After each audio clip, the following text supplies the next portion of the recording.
I'm the youngest of 4 kids, but not by a little bit. There's a 6-year gap between me and my next sibling. Growing up, it always felt like I was invisible.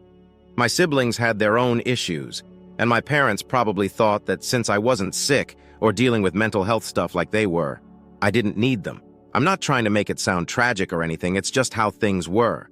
My siblings were always in and out of hospitals, in therapy sessions, or dealing with some crisis. And me? I was just there, the glass child, I guess. People could see me, but no one really noticed. I spent a lot of time on my own, reading, playing video games, whatever I could do to entertain myself since no one else was around to do it. To be fair, my parents didn't make me take care of my siblings or anything. I've heard stories of people having to sacrifice their childhoods to raise their brothers or sisters, but that wasn't me. My parents handled all the care stuff themselves, but because I wasn't in crisis mode like my siblings, I think I just slipped through the cracks. I didn't need help, so I didn't get any. It's not like my parents did this on purpose. When you've got 3 kids constantly dealing with health problems, the one who's healthy becomes an afterthought.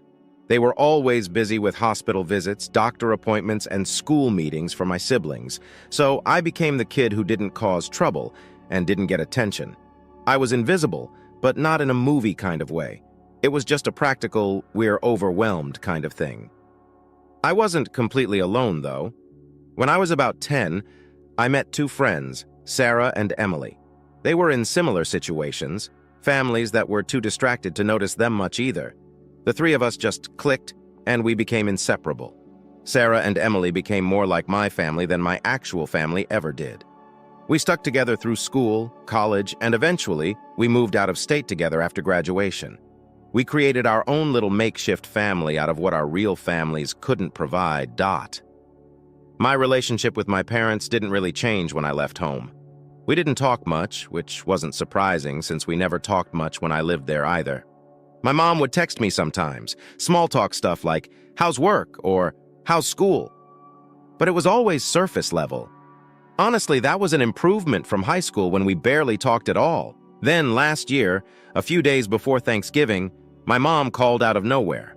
We never called each other, so I immediately thought something was up. The last time we'd spoken on the phone was probably a year earlier when she told me about my sister's funeral arrangements. So yeah, we didn't exactly have regular conversations. Anyway, she calls and asks what time I'm coming home for Thanksgiving, and I'm sitting there like, what? I didn't even know they were doing anything for Thanksgiving. My family never really had big holiday traditions, and I could count on one hand the number of times we'd even tried to do Thanksgiving or Christmas. I told her I already had plans. I was going on a ski trip with Sarah and Emily.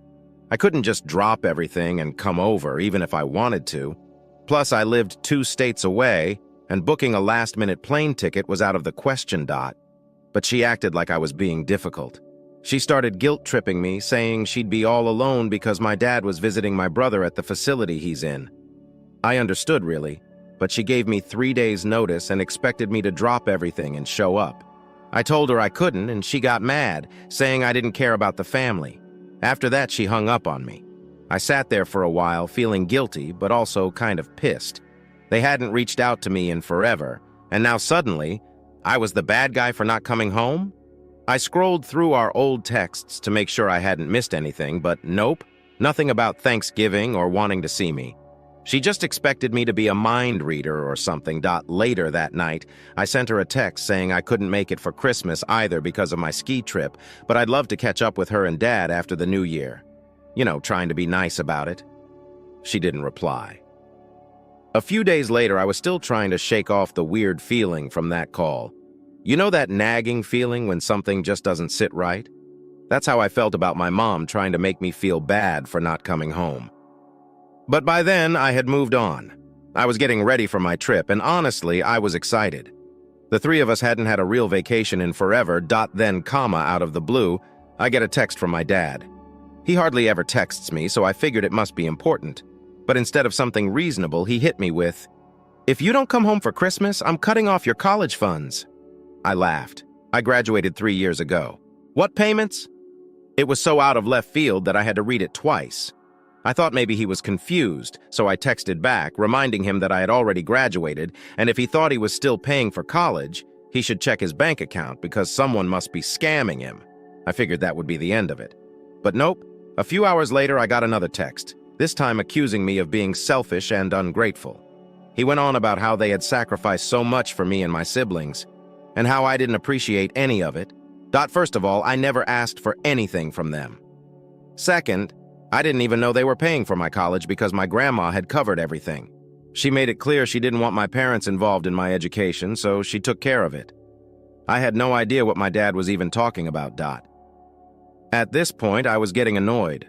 I understood that my parents were probably stressed with everything going on with my siblings, but guilt-tripping me over stuff they hadn't even done was too much. I texted him back, being as polite as possible, and said something like, "I'm sorry you feel that way, but Grandma paid for my college. I'd be happy to catch up after the holidays, but I already have plans." I thought that would shut it down. But no, my dad went full drama mode. He sent a long message about how I had abandoned the family, how I was turning my back on them, and how he was done helping me if I didn't start making an effort. I just stared at my phone, stunned. Abandon the family? I'd been living on my own for years, and they barely noticed. Now, because I wouldn't rush back for Christmas, I was the villain. I wanted to just ignore it, but I couldn't stop thinking about it. The more I thought about it, the angrier I got. They hadn't spoken to me in months, hadn't asked how I was doing, but the second they needed something, I was supposed to be their backup plan? I called Sarah and Emily to vent about it, and they both said the same thing. It sounded like my parents were just trying to guilt-trip me. Sarah thought they wanted me home so they wouldn't feel bad about themselves, not because they actually wanted to see me. Emily, being her usual blunt self, said, "Screw them. You don't owe them anything." I decided to sleep on it and cool off before replying to my dad's last text, but as I was lying there, my phone buzzed again. It was my dad. This time, the message was short and cold. "If you don't come home, don't bother coming back at all." I stared at the message, feeling numb. How had we gone from not talking for months to this, to disowning me over not coming home for Christmas? It didn't even feel real. I wanted to fire back, to tell them everything I'd been holding in for years, all the times they ignored me, all the times I felt like I didn't exist in that house. But instead, I just put my phone down and didn't respond. I didn't want to get dragged into their drama right before the holidays. I didn't want to deal with the guilt trips, the accusations, or whatever else they were going to throw at me. So I let it go. The next day, I woke up to more texts, this time from my mom. She didn't say much, just that they were disappointed in me, that they didn't understand why I was being so distant, and that they hoped I'd change my mind. I couldn't help but laugh a little. Distant? That didn't even begin to cover it. I had been distant my whole life, and now they were just noticing? I ignored the texts again and focused on getting ready for the ski trip. Sarah and Emily were pumped, and honestly, I was too. It felt like the perfect escape from all the family nonsense. We hit the road the next day, and for the first time in a long time, I didn't think about my parents. I didn't feel guilty. I didn't feel sad. I just felt free. Of course, it didn't last. Just when I thought I could finally move past it, I got another message from my mom, right in the middle of the trip. She wasn't giving up. This time, she said that if I didn't come home soon, they'd have to start making decisions about the future without me. Decisions that I wouldn't like. That's when it clicked. This wasn't just about Christmas. They weren't pushing me to come home because they missed me or wanted to spend time together as a family. They were planning something bigger, something long-term, and they needed me back in the fold for it. Maybe it had to do with one of my brothers or the house. Whatever it wasn't about me. Not really. It was about what they could get from me. That realization hit me like a punch in the gut. For years, I thought I was being selfish, that maybe I was the problem. But now I saw it for what it was. They weren't concerned about me. They never had been. They were concerned about their own lives and what I could do for them. I was done being their backup plan. After that trip, I figured things would calm down. I ignored their texts, focused on my life, and tried to remind myself that I wasn't responsible for their problems. But of course, it wasn't that simple. One afternoon, after I'd gotten back home and settled into my routine, I got a message from my older brother, James. Now, James and I hadn't spoken in months, maybe even longer. Growing up, He was the one sibling I thought might understand me. He wasn't as sick as the others, and I always figured we could have had something more. But James was wrapped up in his own world, and we never really connected. So seeing his name pop up on my phone surprised me. His message was short. "We need to talk." I didn't know what he wanted, but I wasn't in the mood for more family drama. I texted back, "About what?" A few minutes later, my phone rang. I hesitated for a second, but then picked it up, curiosity getting the better of me. Before I could even say hello, James jumped right in. "Mom and Dad have been talking about making you the legal guardian for one of the boys when they're gone." I swear I almost dropped the phone. My heart was racing, and for a moment I just sat there, stunned. Was this some kind of joke? After all these years of barely being in my life, now they were going to dump this kind of responsibility on me? "What the hell are you talking about?" I finally managed to ask. James sighed, like I was the one being unreasonable. "You know how things are with Mom and Dad. They've got a lot on their plate with the boys, and they're not going to be around forever. They need to know someone's going to step up and take care of things when they're gone." I could feel my blood boiling. "And they think that someone is me? After everything? After all the ignoring and guilt-tripping, they just assume I'm going to drop everything and take over their mess?" James didn't seem to understand why I was so upset. "Look, I know it's a lot, but you're the only one who's stable. The rest of us, well, we've got our own issues." I almost laughed. "Yeah, well, maybe they should have thought about that before now. I didn't even know this was a thing." "They didn't tell you," he said, "but I figured you should know before they spring it on you." I was livid. This wasn't just about Christmas or Thanksgiving anymore. This was bigger. They were planning for the future, and they hadn't even thought to talk to me about it until now, when it was convenient for them. They hadn't been part of my life for years, and now they wanted me to step in as the responsible one? "No," I said firmly. "Just no." "So what? They've been discussing this behind my back?" I asked, still trying to wrap my head around it. "Pretty much," James admitted. "They've been planning this for a while."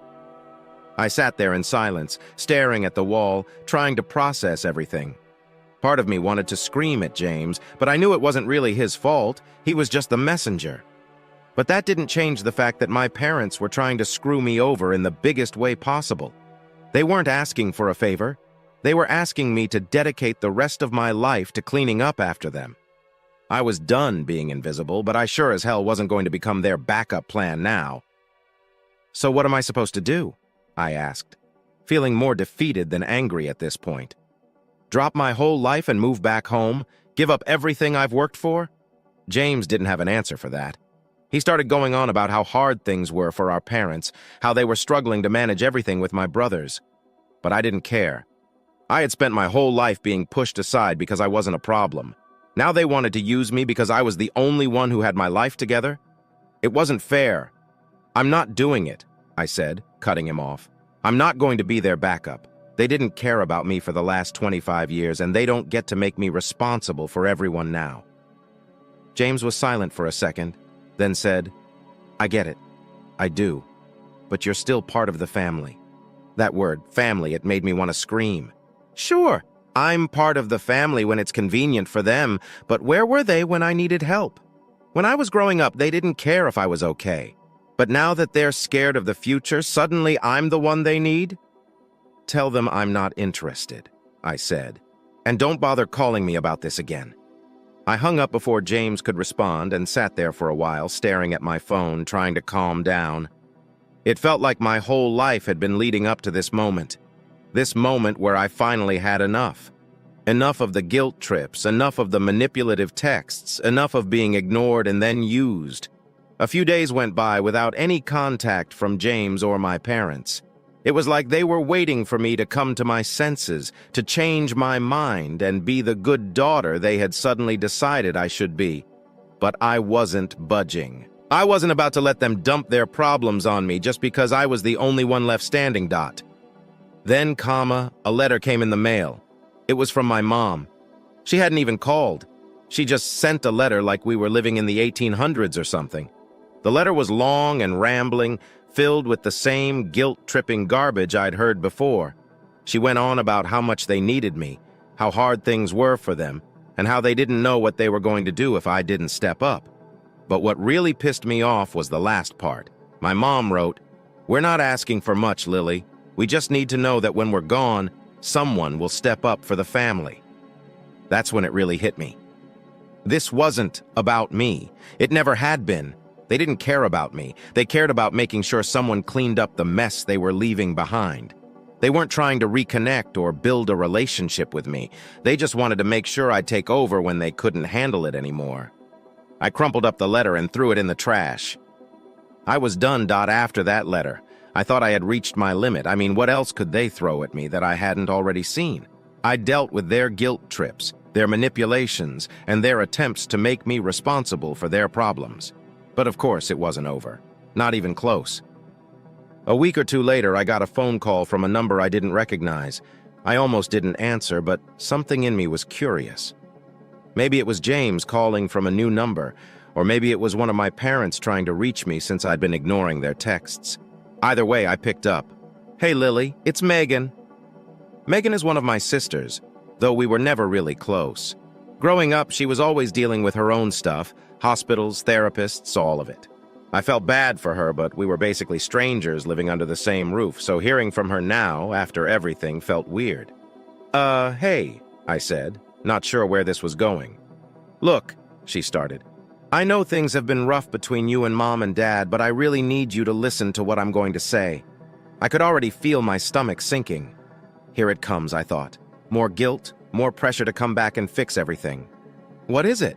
I asked, trying to sound neutral but already bracing myself for whatever crap was about to come. She took a deep breath, and then she said, "They're not doing well. Like, really not doing well. Dad's health is going downhill fast, and they're freaking out because no one's stepping up to help with the boys. They're scared, Lily. They don't know what to do." I didn't say anything for a second. It wasn't that I didn't care. I did. I didn't want to see anyone suffer, not even my parents. But after everything, after years of them not giving a damn about me, I couldn't just rush in and fix things for them. I wasn't their Band-Aid. "I'm sorry to hear that," I said carefully. "But I can't just drop everything, Megan. I have a life, too." She sighed, and I could tell she was frustrated. "I get that, but you're the only one who's in a position to help. James is barely holding it together, and you know what's going on with me and the others. There's no one else, Lily." I could feel the anger bubbling up again. "They ignored this for years, Megan. They let it build up, thinking it would just go away. And now, because I'm the one who managed to get out and make something of my life, it's my responsibility? That's not fair, and you know it." "I know it's not fair," she said quietly, "but this is where we are. They need help." There it was again. The same story, the same guilt. No matter what I did, no matter how far I tried to move away from it, they always found a way to drag me back. I could feel the pressure building inside me, the frustration and resentment that had been simmering for years coming to a boil. "I'm not doing it," I said, my voice sharper than I intended. "I'm not going to be the one to clean up their mess. They didn't care about me when I was a kid, and they sure as hell don't get to come to me now just because it's convenient. I have my own life, and they need to figure this out on their own." I could hear the hurt in Megan's voice when she spoke again. "I get it, Lily. I really do. But this isn't about you or me. It's about the family. It's about what's going to happen to the boys when they're gone. If we don't step up, who will?" That hit me hard, not because I suddenly felt responsible, but because I realized just how trapped we all were. My parents had spent years neglecting me, pushing me aside, and now they were trying to use me as their escape plan. And my siblings? They were stuck in the middle of it all, just as trapped as I was. The only difference was that I had the strength to fight back, and they didn't. "I'm sorry," I said again, softer this time, "but I can't. I won't." There was a long pause, and I could feel the weight of her disappointment through the phone. But I wasn't going to cave, not this time. I couldn't. "Okay," she said finally, her voice flat. "I'll tell them." She hung up before I could say anything else, and I just sat there for a while, staring at my phone, feeling a mix of relief and guilt. I didn't owe my parents anything. I knew that. But still, it hurt. It hurt to know that my family was falling apart, and I was powerless to stop it. Or maybe I wasn't powerless. Maybe I just wasn't willing to sacrifice myself for them anymore. A few days later, I got another letter from my mom. This time, it was even worse. She didn't bother with pleasantries. She went straight for the guilt trip. She wrote about how disappointed she was in me, how I was letting the family down, how she couldn't believe I would turn my back on them in their time of need. She threw in a bunch of stuff about how hard it had been for her and my dad, how they'd sacrificed so much for us, and how she didn't know what she'd done to deserve a daughter who was so selfish. It was brutal. And for a second, it worked. I felt that old, familiar sting of guilt, the same guilt I'd felt my whole life growing up. But then I remembered all the years I'd spent being invisible, all the times they'd forgotten about me, all the moments I needed them and they weren't there. And I realized that this wasn't about them needing help. This was about control. This was about them trying to pull me back into their web, trying to make me feel like I owed them something. But I didn't owe them anything. Not anymore. I crumpled up the letter and tossed it in the trash, just like the last one. I was done. Done being their pawn. Done letting them manipulate me. I had my own life now, and I wasn't going to let them take that away from me. The next day, I blocked their numbers. I blocked James, too, just to be safe. It wasn't an easy decision, but it was the only one that felt right. I couldn't keep letting them drag me down, keep making me feel like I was responsible for their problems. They made their choices, and now they had to live with them. For the first time in a long time, I felt free. Blocking their numbers felt like a huge relief, like this weight had been lifted off my shoulders. For the first time in, well, maybe ever, I felt like I was in control of the situation. I wasn't sitting around, dreading the next guilt-tripping message from my mom or some random call from James. It was quiet. It was peaceful. But of course, that peace didn't last long. About 2 weeks after I blocked them, there was a knock on my door. I wasn't expecting anyone, so I figured it might be a delivery. But when I opened the door, there she was. My mom, standing right there on my doorstep like she had every right to be there. I don't know how she found me. I mean, I hadn't exactly been hiding, but I didn't think she would just show up at my place like that. She looked different, older maybe, or just more worn down. Either way, I could tell things hadn't been easy for her. But here's the thing, I didn't feel sorry for her. Not anymore. "What are you doing here?" I asked, trying to keep my voice calm. She didn't answer right away. She just stood there, looking at me like she didn't recognize me. Finally, she spoke. "We need to talk, Lily." I sighed. "No, we really don't. I've said everything I needed to say. I've made my decision." She stepped forward like she was going to come in, but I stood in the doorway, blocking her. I wasn't about to let her inside and let this turn into another guilt trip. "Please, just listen," she said, her voice softer now. "Your father's getting worse. He's in and out of the hospital, and we don't know how much time he has left. I don't know what to do, Lily." There it was, the card she'd been waiting to play, the "your father is dying" card. She didn't say it outright, but I knew that's what she was hinting at. And listen, I'm not heartless. I didn't want my dad to suffer. But after everything they'd put me through, I couldn't just drop everything and rush to their side. "I'm sorry," I said, trying to keep my voice steady. "But this isn't my problem. You and Dad have had years to figure this out. You can't just show up now and expect me to fix everything." She looked at me like I had slapped her. "I'm not asking you to fix anything," she said, her voice trembling. "I just need you to be there for the family." "For the family?" I repeated, almost laughing. "What family? The one that ignored me for 25 years? The one that only talks to me when they need something? That's not a family, Mom. That's manipulation." Her eyes widened, and for a second I thought she was going to argue with me, but instead she just started crying. Right there on my doorstep. She broke down into tears, and I didn't know what to do. I wasn't going to invite her in, but I also couldn't just stand there and watch her cry. "Look," I said, my voice softening despite myself. "I get that this is hard for you. I really do. But I'm not your backup plan. I'm not the person who's going to come in and make everything okay. You made your choices, and now you have to deal with them." She wiped her eyes and looked up at me, and I could see the anger starting to replace the sadness. "We did the best we could, Lily.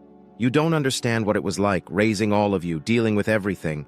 We didn't have time for you because we were trying to keep everyone else alive. There it was, the excuse. The same excuse I'd heard a million times before. "And that's not my fault," I said, my voice firm now. "You made the choice to have 4 kids. You made the choice to focus on everyone else and leave me behind. That was your decision, not mine. And now you're trying to make me feel guilty for it? I won't do it, Mom. I won't." She stood there for a long time, not saying anything, just staring at me like she didn't know who I was anymore. And maybe she didn't. Maybe in her mind I was still that little kid she could ignore because I wasn't causing trouble. But I wasn't that kid anymore. I was done being invisible. Finally, comma. She spoke again. "So that's it? You're just going to turn your back on us?" I shook my head. "No, you turned your back on me a long time ago. I'm just finally walking away." She didn't have anything to say to that. She just turned and walked back to her car.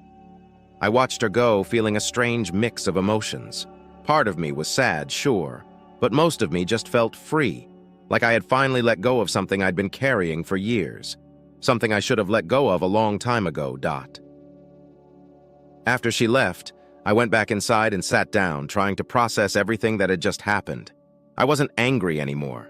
I wasn't even hurt. I was just done. Done with the guilt, done with the manipulation, done with the constant feeling like I wasn't enough. I wasn't going to be their backup plan. I wasn't going to be their last resort. I had my own life to live, and I wasn't going to let them drag me down anymore. The next few weeks were quiet. I didn't hear from anyone. No calls, no letters, nothing. And honestly, it was the best I'd felt in a long time. I focused on my work, my friends, my life. I wasn't looking over my shoulder, waiting for the next guilt-tripping message.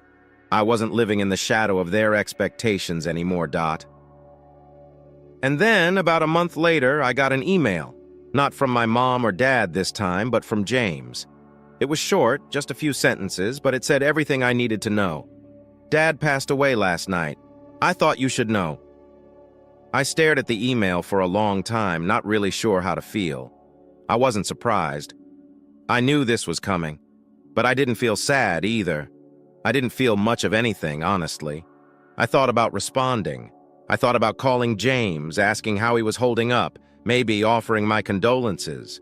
But then I realized this was just another step in the same cycle, another chance for them to pull me back in, and I wasn't going to fall for it this time. I closed the email without replying and went on with my day.